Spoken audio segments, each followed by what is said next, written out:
The first thing they hear is the ocean swallowing its own name. It rises from the cliffs in a rough-throated hush, breath in, breath out, as if the whole coastline is practicing to be a lung. The road to Beacon Point snakes along the edge of that heavy breathing, and Maya keeps the Subaru steady through the curves, the wipers clicking a slow metronome on a windshield pebble-dusted with salt. Someone has cracked the back window a touch, someone always does, and the smell of brine slips in with a chill that settles on their tongues like a warning.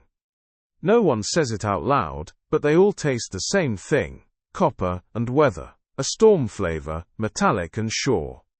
Storm warning for coastal areas.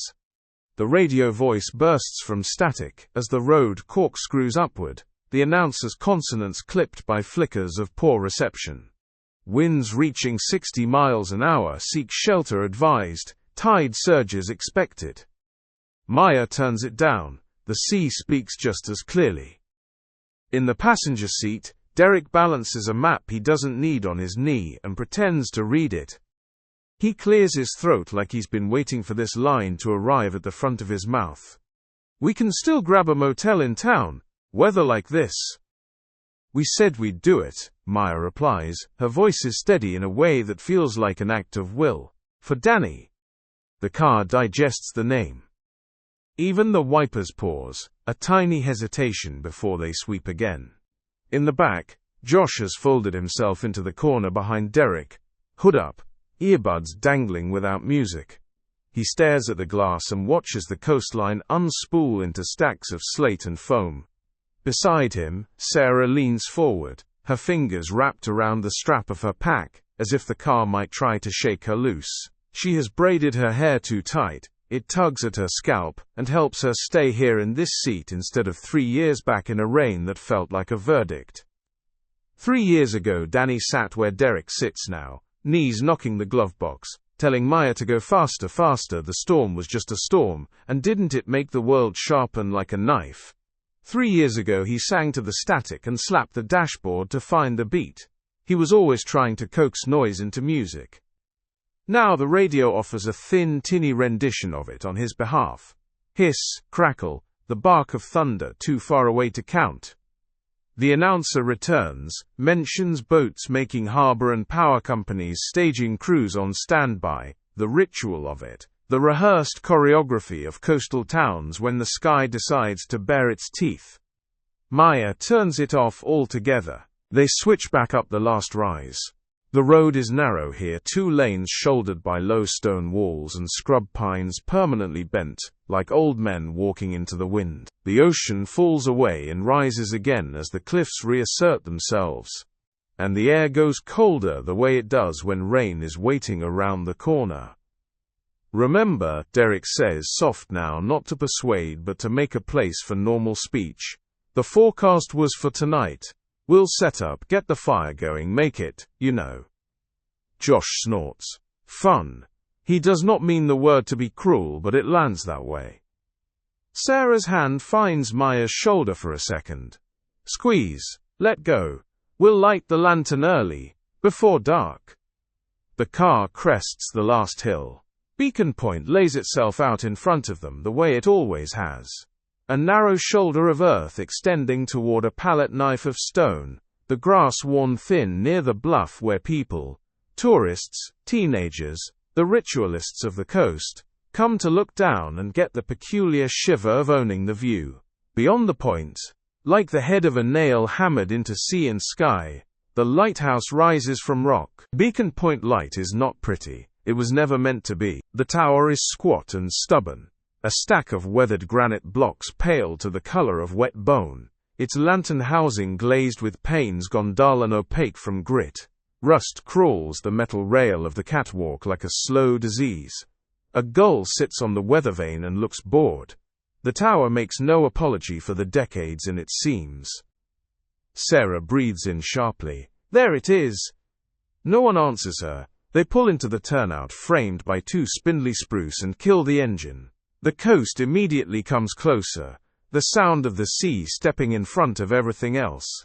The wind laying its hands on their cheeks with a familiarity that feels almost rude. They get out and stand at the bluff's edge because that's what you do here, all four in a row for a moment, the cliff dropping away in a clean vertical line that makes the stomach rouse and look for the floor. The ocean mutters and shoves itself around down there. Farther out, the color goes from pewter to near black where the shelf falls away, and the water tries on the face it will wear before night. A handful of cormorants ride a swell like they have been practicing for this exact wave all their lives. Hey, Derek touches Josh's sleeve. You okay? Josh nods without looking away, jaw tight. Yeah. The word arrives dried and salted. Fine. Maya is the first to move. Come on, she says, practical. Action always was her rope across a chasm, tents before rain. They work quickly. Maya and Derek take one tent, the two-person they always took because it fits their height.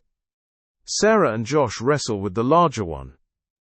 The ground is damp, but not yet soaked, the kind of springy wet that keeps secrets.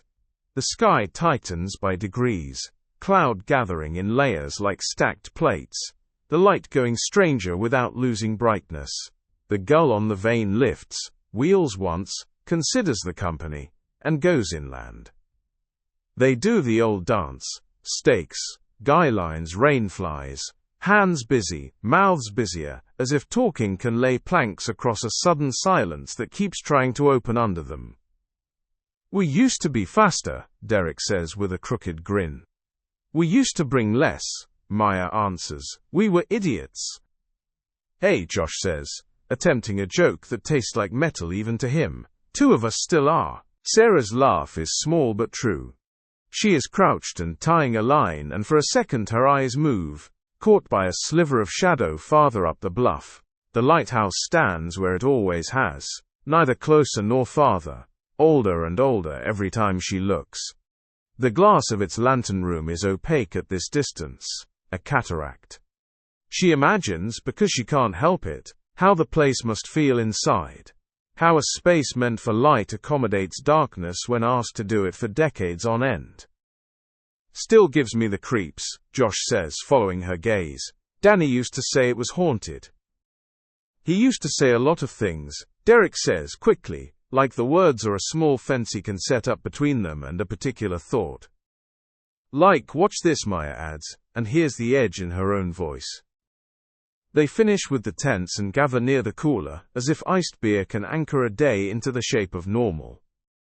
Maya passes cans without looking at labels, the hiss of opening them a tiny fireworks show of competence. They clink lightly. It sounds like a toast performed by people hiding in plain sight. To Danny, Derek says. No one repeats it, but they all drink. The wind shifts. A front smell moves through, the first bruise of rain, the faint sweetness of crushed lupine, the iodine bite of wet kelp, the way a room changes when someone enters without crossing the threshold. The four of them turn, separately and at once, toward the tower. Let's go read the plaque, Maya says, because her body insists they do something with their feet. Get the history wrong, then argue about it. They follow the thin track that leans away from the bluff toward the lighthouse.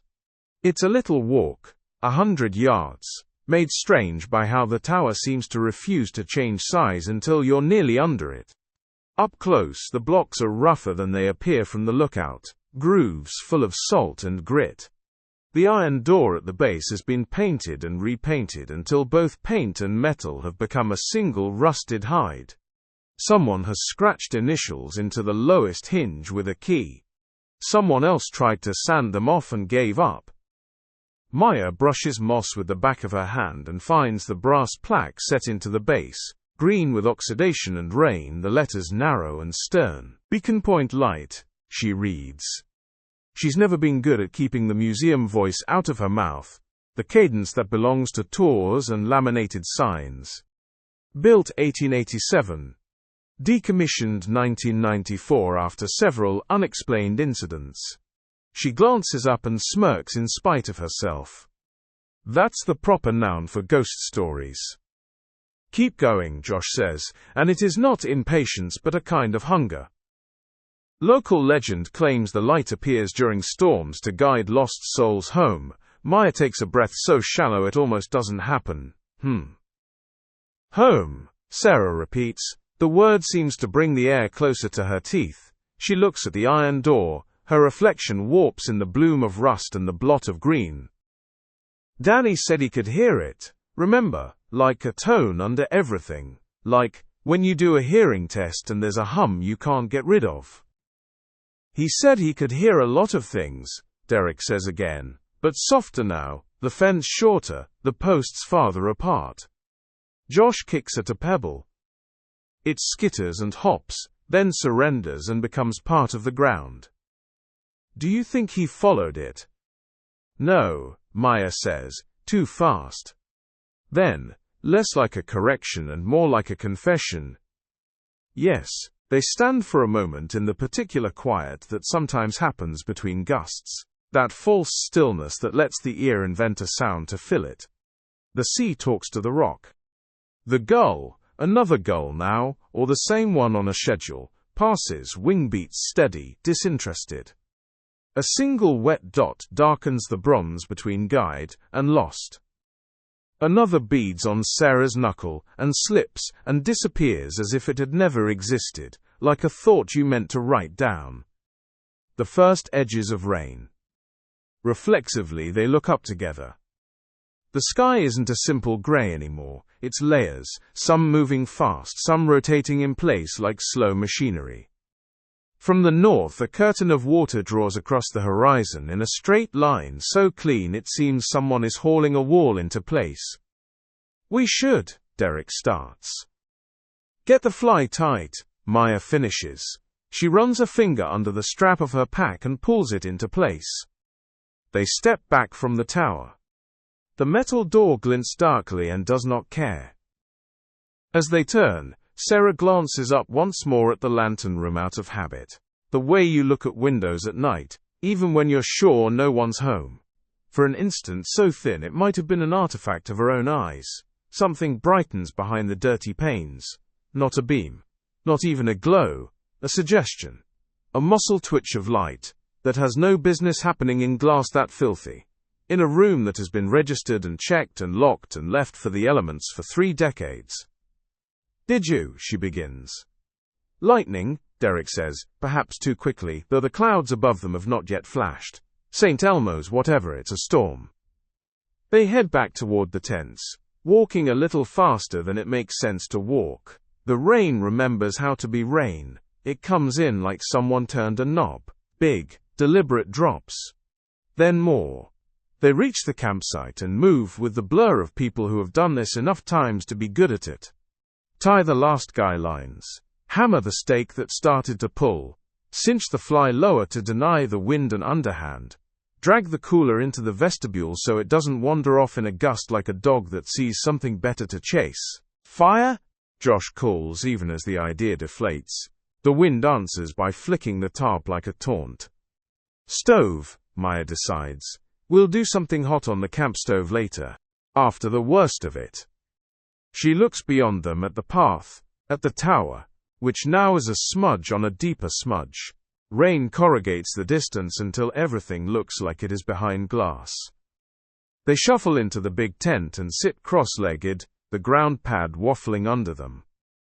It is immediately smaller than it seemed, the way spaces always shrink once 4 bodies and their own weather enter. The roof thumps as drops begin to hit with conviction. Water finds seams and asks questions of them. The mesh rattles in the wind like 100 small claws. Maya opens a dry bag and pulls out 4 enamel mugs and a thermos. The coffee is already lukewarm, but the mugs make the hands believe in heat. She passes them around and the tent fills with the smell, a minor magic that turns nervousness into something like a plan. Derek unzips a pocket and fishes out a deck of cards. The backs ocean blue and peeling at the edges. We could play until it stops, Josh says. He forces a grin and it almost stays. If it stops. It's supposed to, Sara says, as if saying it can retrain the weather. Tonight. Lightning arrives somewhere far, a dull white blink that brings the day one shade closer to night. The thunder is a soft, wrong-footed drumbeat that follows, not yet close enough to thump the air inside the chest. They drink and don't play. The cards sit between them like a promise they don't know how to keep. Maya's phone buzzes in the breast pocket of her rain jacket. There is no service here. There has never been service here. The screen shows the time anyway, and she watches the minute turn, with the surprise of a child seeing a magician let a coin vanish in his hand. She slips it back into the pocket and presses palm to the cool rectangle like a talisman. Josh finishes his coffee and sets the mug down so carefully it's almost reverent. He swallows. "Do you remember the sound?" he says, and they all know which sound he means before he says the rest. "That night." Derek leans back on his hands, the tent wall cool through his jacket. He looks at the ceiling where the rain stitches its urgent thread. "The wind," he says. "The rope for the bell, the light." He steals his eyes away from the seam. "I remember the light most." "There was no power," Maya says. She isn't arguing. She is taking a piece down off a shelf where she has kept it and turning it over in her lap, the way you handle a thing you love, that also cut you once. "They said the generators were pulled years before. They boarded it up, the county." "The county said a lot of things," Josh murmurs. He touches the scar at the base of his thumb, white and thin as a fishbone, and for a second he sees 3 years ago come through like a film projected on the tent wall. Danny laughing, rain in his teeth, the beam shocking itself awake with a sound you feel in your molars, the way it swept the water in slices, the way it held on a place that made no sense. Sara draws her knees to her chest. "He said he could hear it," she says again, "before it lit. He said it was like a whistle, only lower. Like when a truck idles 3 streets over and your window glass is just a little wrong." Outside, the wind lays a hand on the tent that feels like there's a ribcage under it. A seam complains and then holds. The rain comes harder. Not steady, but in a rhythmic waves like a tired runner who keeps finding enough breath to sprint, and then collapses back into a jog. Maya angles herself to peek through the zip, the little triangle of view offering a slice of the world like a periscope. It's grey. It's less grey. It's a different grey. The grass ticks with water. The path to the lighthouse is already a thread of slick earth going soft. She imagines the tower again, not because she wants to, but because sometimes the mind is a dog that brings back the stick you just threw as far as you could across the yard. She imagines the feeling of the stairs under her feet, the iron spiral thrumming a little with each step the way metal sometimes speaks. She imagines the lantern room above them all, a room designed to be a machine for certainty, and now an empty throat. "Let's not be stupid," she says into the tent because the thought has scared her and she wants to be the one to stick it to the wall. "We're not going over there in this. We're not going in, we're here to." She stops. She hasn't written the sentence she planned to say often enough for it to be a sentence yet. "To be here," Derek finishes. "To not avoid it anymore." "Right," Maya nods. "To be here." Lightning again, closer this time. The thunder has a little bone in it now. The wind shivers sideways, and the tent politely declines to go with it. On her trip, Maya pauses just beyond the fly. The rain is beginning the part where it becomes a sheet instead of drops. It comes at her sideways and stitches itself across her cheek. She stands, hood up, and glances toward the lighthouse not because she wants to, but because the body sometimes moves the head like a puppet. The tower is a silhouette now, nearly erased by the weather, a smear of darker between 2 bands of lighter. And then, very small and very much not lightning, something in the lantern room suggests itself again. Not a beam, not a glow, a shift. The way a sleeping thing repositions so you remember it's there. It is so quick it could be a trick the rain plays with the light off the sea. Maya finds she's holding her breath. She sets it down gently. "It was lightning," she tells the rain. The rain, thoroughly convinced of its own business, doesn't bother to answer. Back in the tent they settle again as best as people can settle in a room made of fabric, while the outside remembers how to be wild. The air tightens. The storm is on time. The 4 of them wait, pressed into the present by the slow, careful hand of the storm.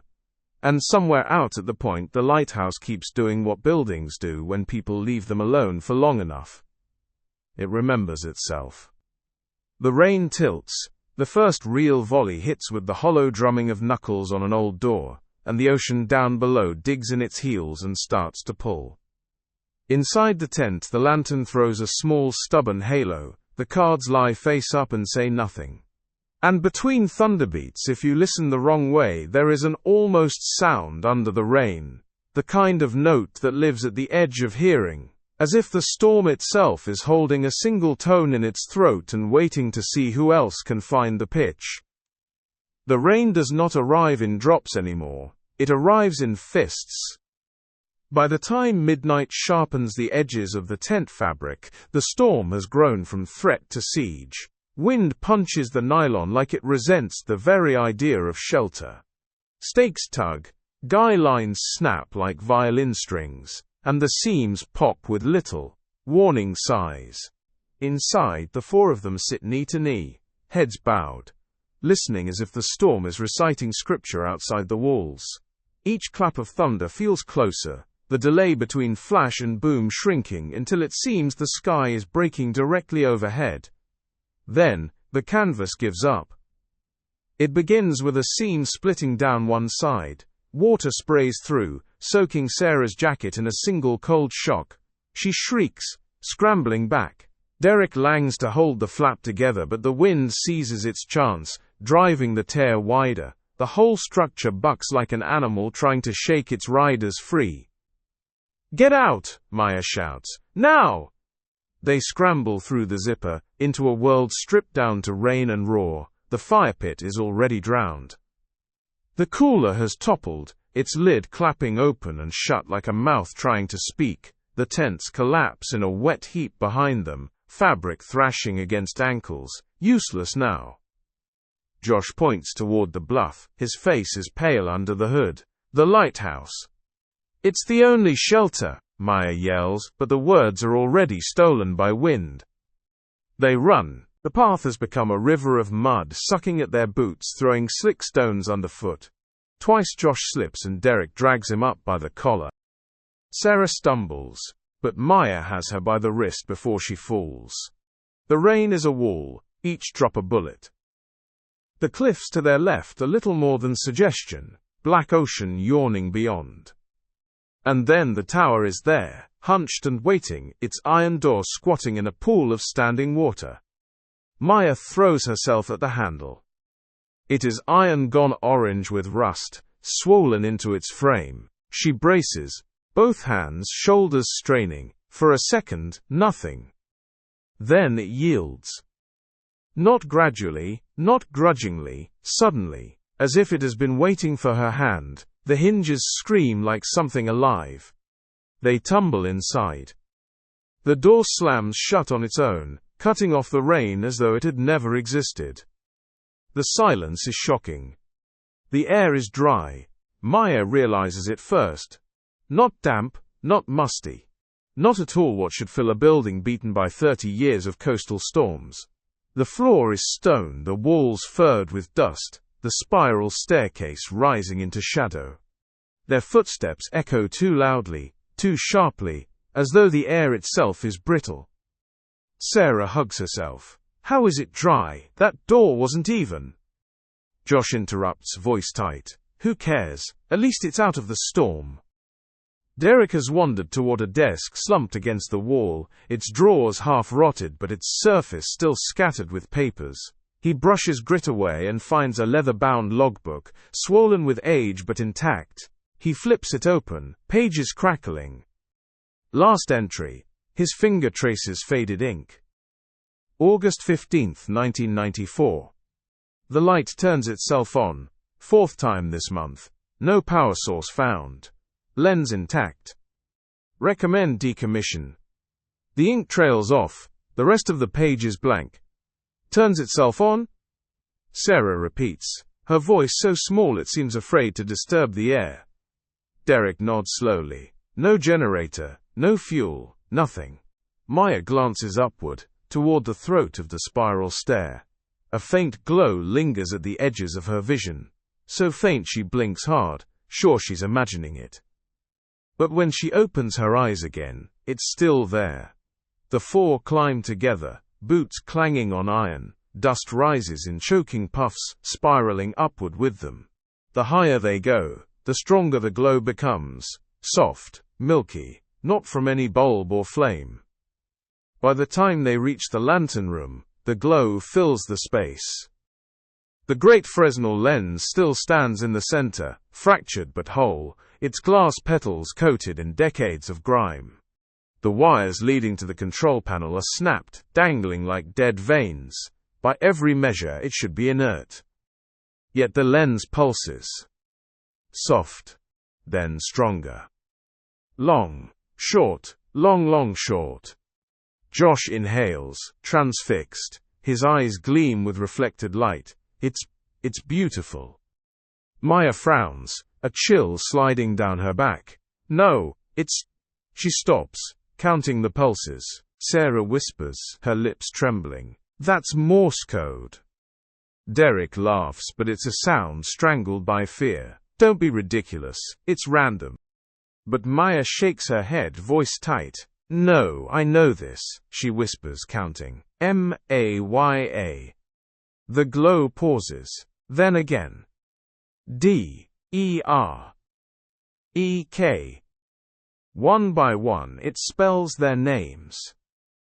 Josh staggers forward as the next sequence begins, tears shining on his cheeks, though whether from rain or something else no one can tell. J-O-S-H. Sara clutches her own arms, trembling violently. He's here, she breathes. Danny's here. And then D-A-N-N-Y. The name hangs in the light, the pulses coming faster, stronger, the storm outside hammering in synchrony. Thunder rattles the glass panes until they buzz like trapped bees. Josh's voice breaks into a sob. Danny, it's you, isn't it? The light swells. The lens hums like a throat opening to speak. Maya takes a step back. The light is too bright now, painting the room in bone-white brilliance, throwing shadows where there should be none. She feels it in her chest, a vibration like a second heartbeat not her own. Josh drifts closer to the lens, hand outstretched. His face is slack with awe. I can feel him. He wants us to come. Sara nods slowly, her expression vacant. He's been waiting, all this time. The storm outside booms. The whole tower trembles. Glass rattles in its frames but does not break. Derek seizes Josh's shoulder, trying to pull him back. Snap out of it! That's not Danny. That's... But the words vanish, as another pulse fires, this one so strong it paints the inside of their eyelids. For a single heartbeat, all of them see Danny. Not a ghost, not a memory, something in between. A figure at the edge of the beam, wet hair plastered, grin wild, eyes too bright. Danny's voice rides the thunder. I've been waiting. The water's perfect now. Come join me. Sara gasps, tears spilling. Josh whispers his name like a prayer. And Maya feels the pull. The glow from the lens had become unbearable, flooding every corner of the lantern room until the walls seemed to dissolve. In the white fire of it, Danny appeared. First as flickers, then in clearer shapes. He stood in the glass reflection, hair dripping as though he'd just pulled himself from the waves, his smile wide and unbroken by the years he'd been gone. Come join me, his voice murmured, carried on the rumble of thunder.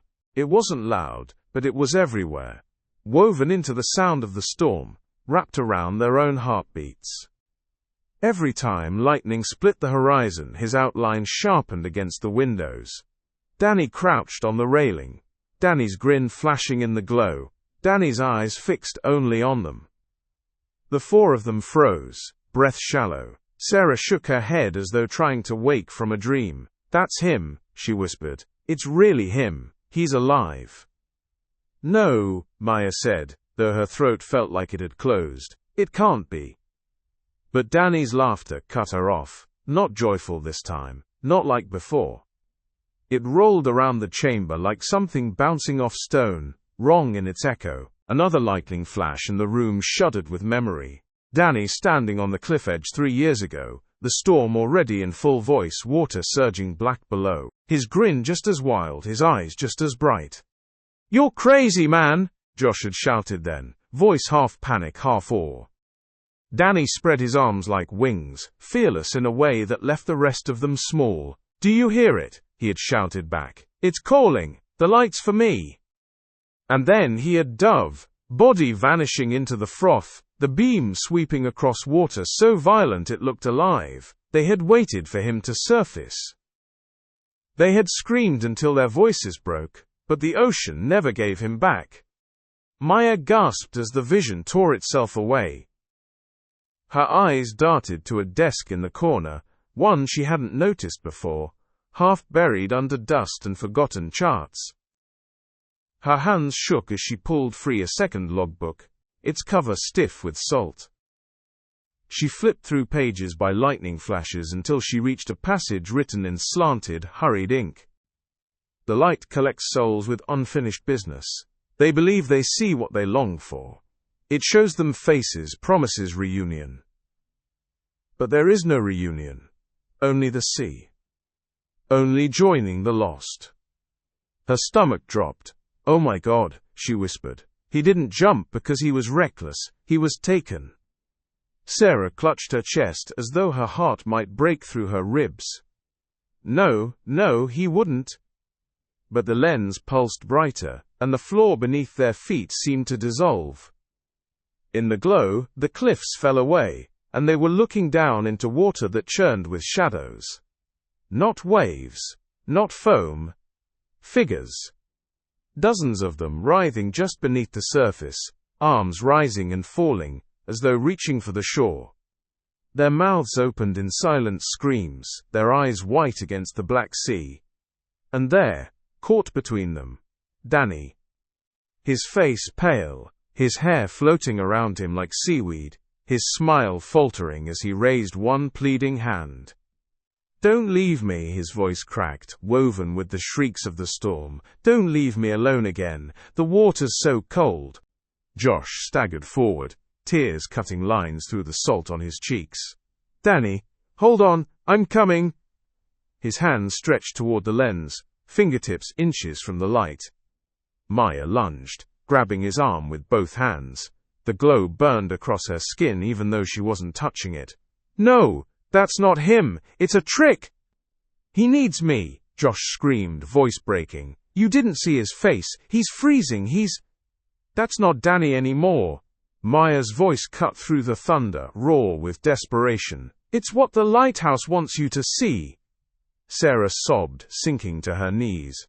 She buried her face in her hands, shaking her head violently. I can't just leave him. He was my brother too. We can't just walk away again." Derek grabbed her shoulders, shaking hard enough that his own voice cracked. "We already lost him. We can't save him by dying with him." The group fractured in an instant. Josh fighting against Maya's grip, Sara clawing toward the beam, Derek trying to hold her back. The lens pulsed harder with every heartbeat, its rhythm syncing with theirs, promising release from guilt, from pain, from the endless weight of 3 years of silence. The light was everywhere. It filled the lantern room until the walls themselves seemed to split apart, until the four of them stood in a world of white. Their own shadows stretched and bent across the floor like claws. Danny's voice rose through it all, no longer a call but a command, ragged with fury. "Don't leave me! Don't you dare leave me!" The floor trembled as if the tower itself was trying to shake them loose. The glass panes screamed against their frames, vibrating so hard it felt like they might explode. Josh lurched forward again, tears blinding him, but Maya wrapped both arms around his waist and dragged him back, her voice raw from shouting. "Stay with me! Stay with us!" Derek locked his arms around Sara, who struggled against him, her sobs tearing through her chest. "It's not him," he shouted over the storm. "It's not him, it never was." But the voice was inside their bones now, ripping them open with every pulse. I waited for you, I trusted you, you left me to drown. You owe me. The glow flared once more, bright enough to sear through their closed eyelids. And in that impossible light, they all saw Danny, the boy they'd laughed with around a fire, the reckless grin on the cliff edge, the water swallowing him whole. He stretched out his arms to them, pleading. Maya buried her face against Josh's shoulder, screaming the words that had to be said. He's gone! He's gone and we can't follow. We can't! For a breathless, endless second it felt like the tower might split them open, drag them down into the sea of lost souls writhing below. Then Derek shouted, hoarse and furious, a single word that cut the air like a blade. No! The three others joined him, voices raw and breaking. No! They clung to each other, hands tangled, bodies pressed tight against the iron floor, refusing to step forward, refusing to answer the call. The light shrieked, the beam fracturing into jagged shards. Danny's voice twisted from rage to despair, a howl that blended with the wind until it was impossible to tell which was which. Then, silence. The glow collapsed, the storm stilled, and in its place, dawn. Pale sunlight spilled across the lantern room, cold but honest. The Fresnel lens was nothing but a fractured husk, its glass dulled, its panels coated in decades of grime. No hum, no heat, no power, just a ruin, abandoned and harmless. Josh crumpled to the floor, chest heaving, his face streaked with tears. Sara pressed her forehead against Derek's shoulder, sobbing into the cotton of his shirt. Maya stayed upright, shaking, her eyes locked on the dead lens. She half expected it to blink alive again, to prove that dawn itself was just another trick. But it didn't. They made their way down the spiral staircase in silence, the clang of boots against iron the only sound. Each step felt heavier, like their bodies had aged years in a single night. At the base the iron door resisted, swollen shut by rust and time, but together they forced it open with groans and shoves. The air outside was soft, the cliffs shone slick with rain, and the sea stretched quiet and endless below, as if nothing had ever happened. Their campsite was wrecked, fabric plastered to mud, poles scattered like bones. But their car was there, waiting, intact. They packed in silence, their motions mechanical, their eyes avoiding one another. Words had no place here. When the gear was stowed, they stood beside the car for a moment, caught between leaving and never leaving. Maya turned once more to the lighthouse. Its stone walls were blackened by rain, its windows blind and hollow. Her lips trembled as she whispered, "Goodbye, Danny." For just an instant, the morning mist shifted around the tower. A flicker, barely there, glowed behind the dirty glass. A trick of the sun, maybe, maybe not. They climbed into the car, the engine turned, the tires spun through wet gravel, and Beacon Point slid away behind them. The road curved inland. Trees rose, blocking the sea, blocking the tower. In the rearview mirror the lighthouse stood one last time against the sky, dark and dead. A storm cloud passed across the sun, and in that single shadowed heartbeat the beacon flared. Once. Then, darkness.